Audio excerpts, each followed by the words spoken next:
Okay, question 3 is parametric equations. So a curve is defined by the parametric equations x equals t cubed add 2 and y is t squared minus 1. Part A wants us to find the gradient of the curve when t is equal to minus 2. So, to be able to find the gradient of the curve, we need to find dy by dx. To be able to do that, we need to find dx by dt and dy by dt. So, dx by dt, well, that's going to be 3t squared. Dy by dt is going to be 2t. So, dy by dx is dy by dt times dt over dx. So that is 2t over 3t squared. Now that is going to equal 2 over 3t.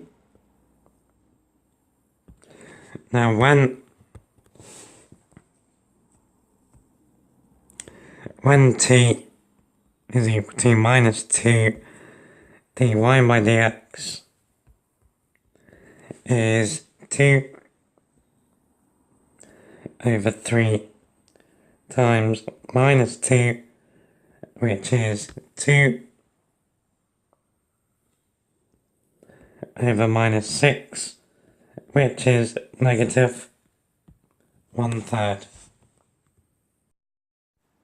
Part B wants us to find a Cartesian equation of the curve. So Cartesian means in terms of x and y, so no t's kicking around. So whichever way you do this, now there are a couple ways, you're not going to get a nice simple looking answer in the form y equals some stuff to do with x. It's going to be quite disgusting, but it's not too tricky to do. So we know that x is t cubed plus 2 and y is t squared minus 1. Now, if we rearrange those to get the t term on its own, we're going to get t cubed is equal to x minus 2 and t squared is y plus 1.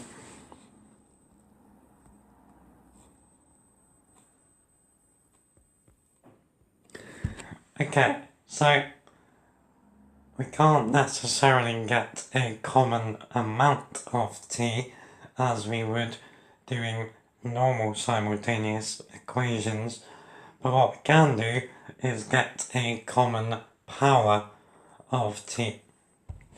So the first common power that t cubed and t squared go into would be t to the power of 6. So we're going to square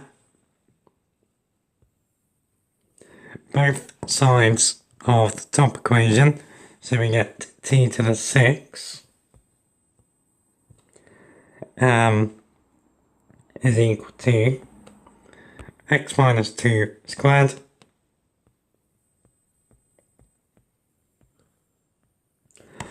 and we're going to cube the bottom.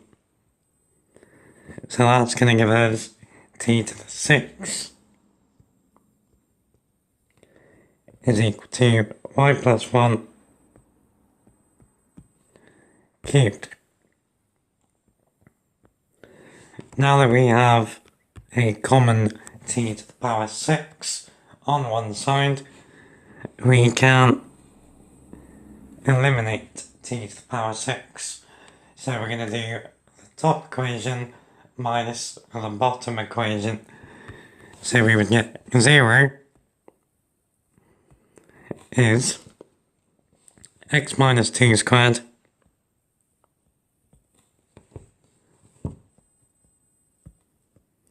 minus y plus 1 cubed. Now really, at that point, that is absolutely fine. But what we could do is add the y plus 1 cubed. We could say that